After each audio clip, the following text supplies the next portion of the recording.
Good afternoon, everybody. It's Thursday, May 4th, 2023, 4 p.m. Darien Police Headquarters. Is the 2,454th meeting of the Darien Police Commission. Call to order the first order of business, acceptance of the April 6, 2023 minutes. Motion to approve. I will second it. All in favor? No changes. Thank you very much, Rick, for that. Correspondence, Chief.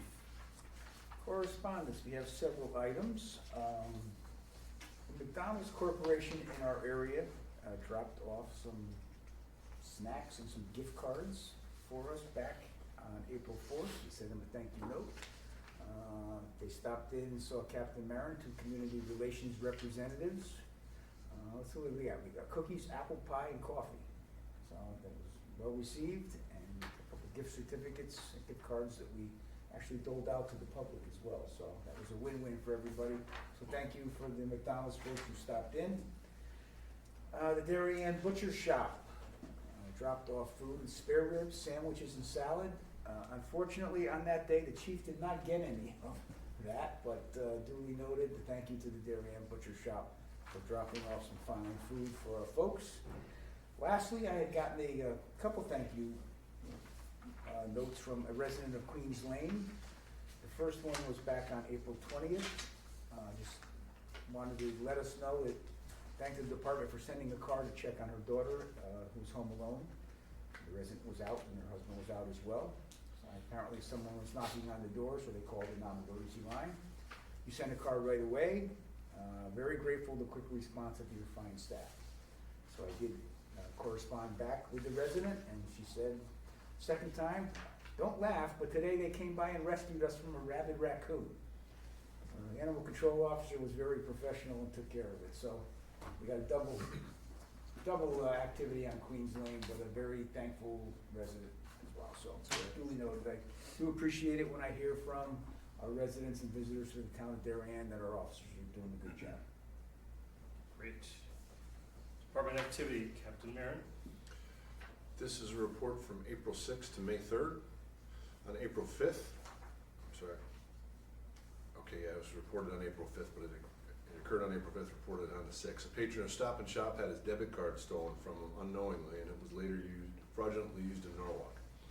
On April 6th, detectives extradited a 32-year-old Forestville, Maryland man from Rikers Island Correctional Facility on the strength of 2 arrest warrants stemming from incidents in which he stole and illegally used credit cards from locker rooms at both Equinox and YMCA back in 2020.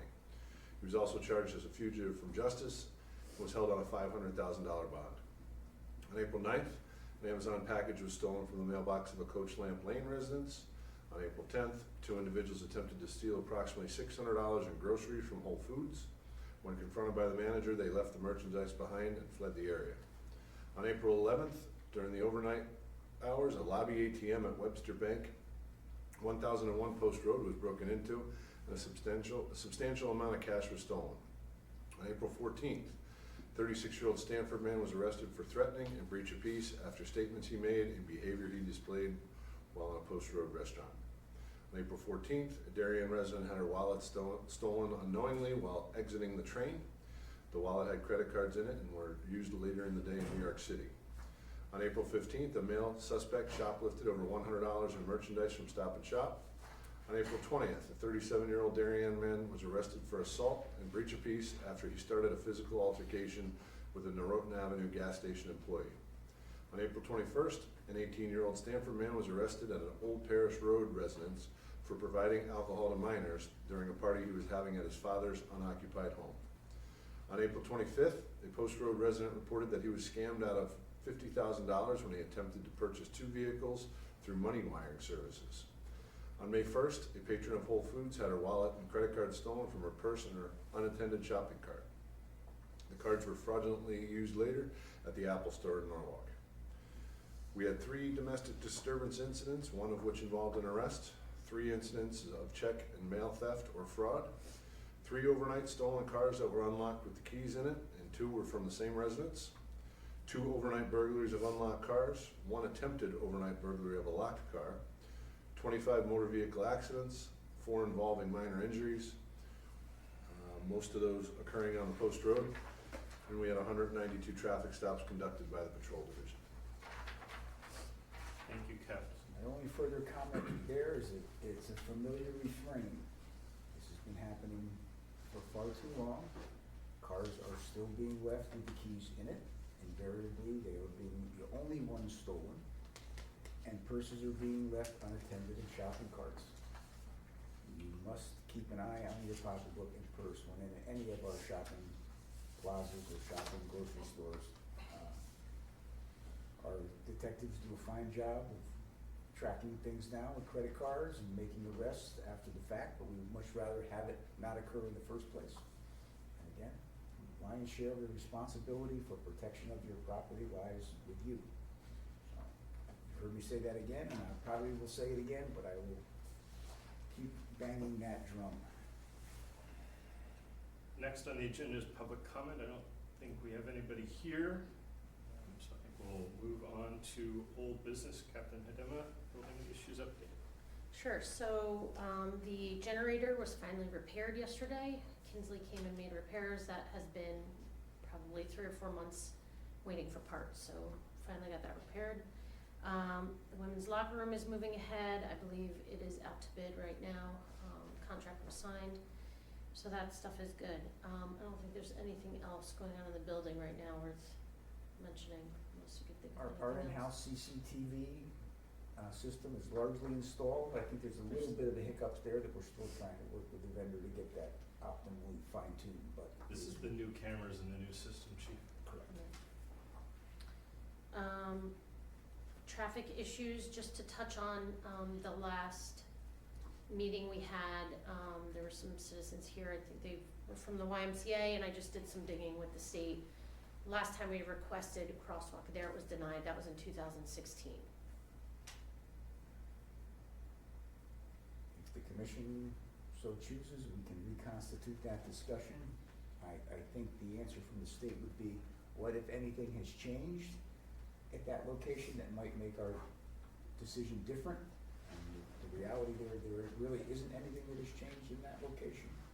But we could certainly at least have the conversation with the state once again. With the potential, and maybe it was back in 2016 as well, the development in Norotan Heights, would that constitute a material change? Is that too far away from the post road? Is that an excuse to go back to them to suggest Yeah, we both. may need it as a result of that?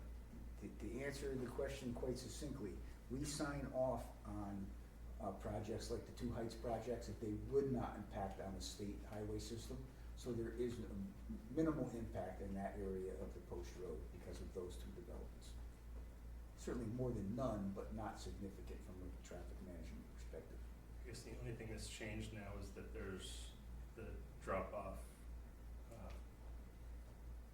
that bus there.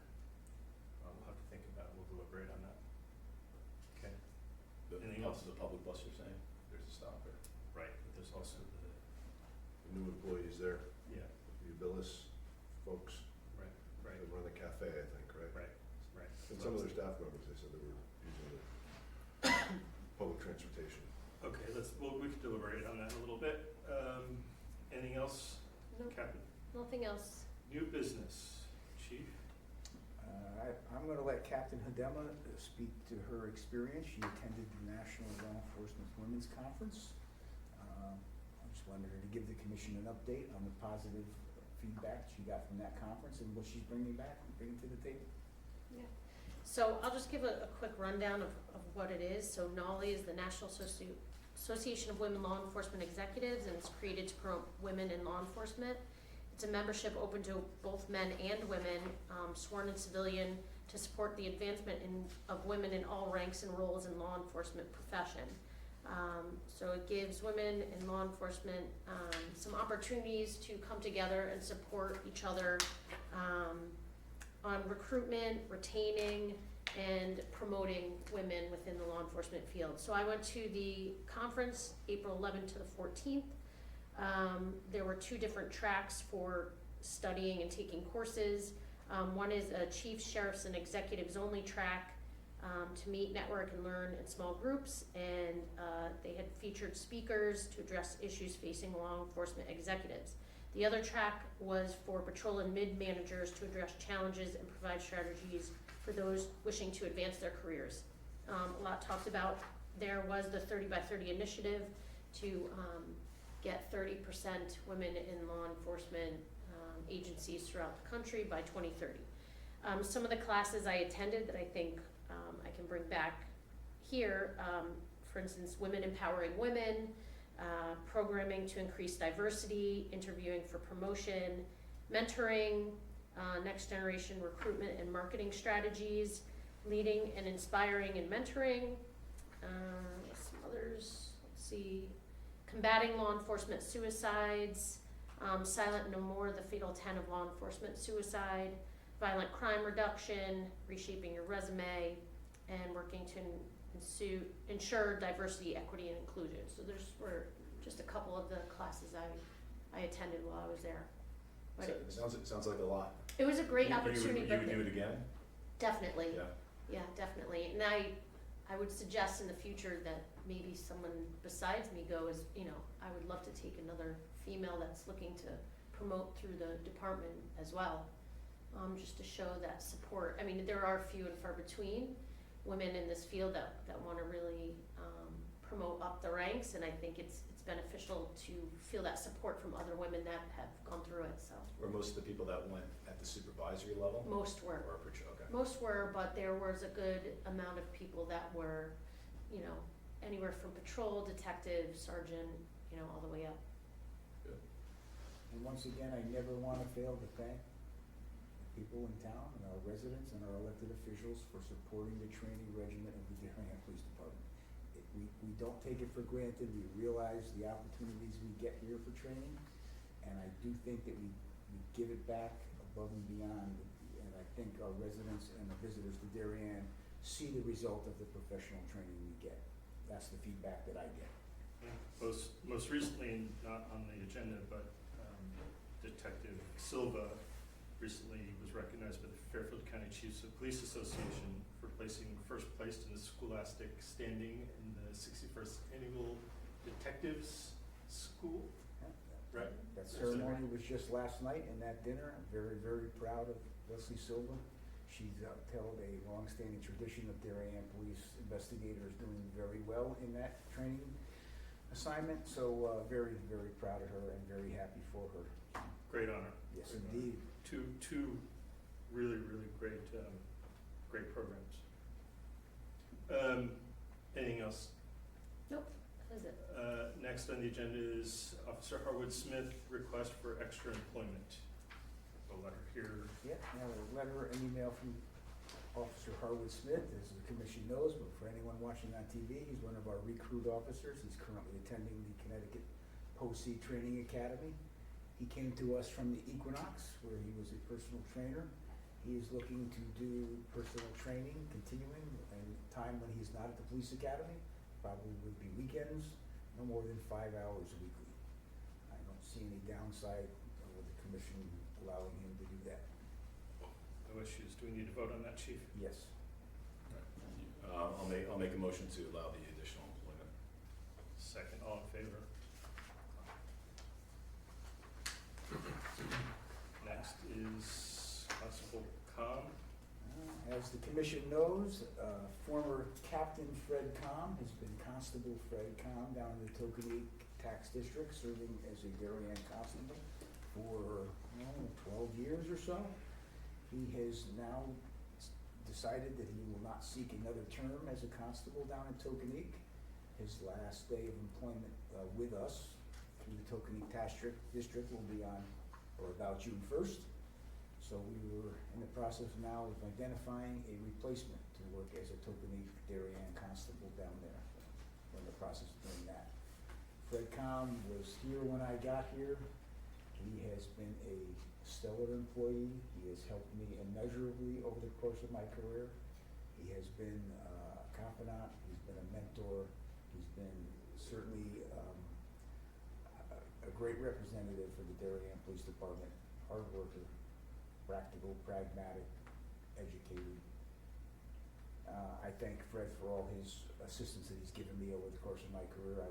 I think He's going to stay on as a traffic agent, so you still may see him in a uniform. So again, kind of like Rick Labella, he's worn very many hats here at the Darien Police Department. So he's not totally leaving the coop, but he's leaving the Tokenie Constable position. So I thank him for his service. From what I understand, 33 years chief at the department and 10 at Tokenie, 43 all in. Does that sound about right? I think it might be a little more than that even. I think it might be 45. I think maybe he came on in 77, so maybe 46. Certainly quite a bit of time at distinguished service. Yes, Captain Coffers. and distinguished service with the accent on distinguished. He's done every job here to a very, very high level, and he has a lot to be proud of, and I'm very thankful for his mentorship and guidance for me. Good. Congrats to him. Capital project requests. I'll start in this, but then I'll kind of maybe kick it over to Captain Hadema. The commission knows in our capital funding request for our fiscal '24 budget, that we had asked for the fiscal '23 budget, for our budget that we're in now. No, it's for the, I think it's for the. No, I think when we asked for it, I think it was in the, originally, was this the Oh, first time maybe. we asked for it? I At any rate. I believe it was, yes. We asked for ballistic plate carriers, what they are. Without getting too much into the details, you know, all our officers here are required to wear wearable body armor, which we do. That is, you have to wear that when you're on duty. The prevalence of active shooter incidents and active assailants in the country, we asked for ballistic plate carriers to be placed in our marked patrol cars. It adds an enhanced level of protection, especially from shooting from rifle rounds. We realize that the town cannot fund every one of our capital budget requests. We get it, there's not an unending supply of money. That was something that was not funded in the budget process. I don't think anyone disputed the utility or the safety needs of those plate carriers. You know, with the prevalence of shooting incidents that are still happening across the country, and lately they've been resolved successfully from the law enforcement perspective without injury to officers. I do believe that these plate carriers are something that we need to get into our patrol vehicles to have an enhanced level of safety and security and a level of confidence that we are sending our officers, when we have to send them into situations like this, with the best possible equipment we can for their safety. That's incumbent upon me as the chief to ensure that I'm equipping our officers to the best and highest level of safety that we can reasonably do. So to that end, we're asking for monies from the alarm fund to institute that plate carrier program as soon as possible, rather than waiting for another budget cycle. Captain Hadema, I'll let her speak to the quotes and what she was able to do from our original estimate of what we needed.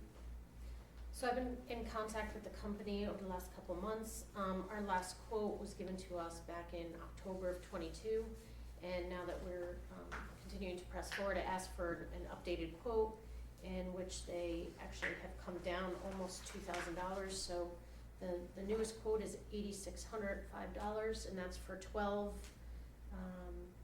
quick response armor kits that include a carrier and the plates.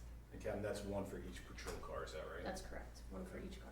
And they can be quickly deployed no matter Yeah, your so you size, you just kind of. Right, it's kind of a one size fits all, you just throw it over, they'll grow and run. It's your life preserver, what it is. It's gonna give you a higher level of threat, security. I think you both summed it up quite well. I wouldn't wanna wait another 12 months to make the request and get the funding at that point in time, so I think it's a very reasonable request to ask for 12. So I would certainly support that from the Folsom Water Fund. And it's a reasonable request from the fund, so that's what it's there for. So I move that we allocate up to, chief, let's just say up to 10,000 to cover the 8,605. There might be shipping or whatever, up to 10,000 from the alarm fund to cover the 12 rifle-rated ballistic level 4 vests. Second. All in favor?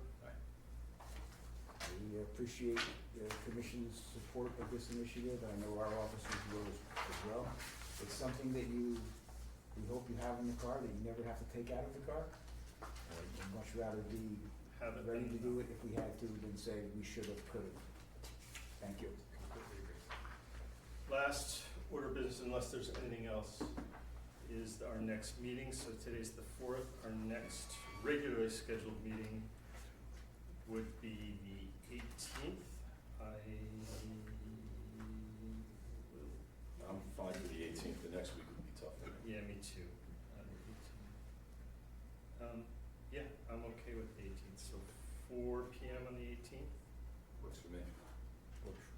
Okay. And that is it. We are done.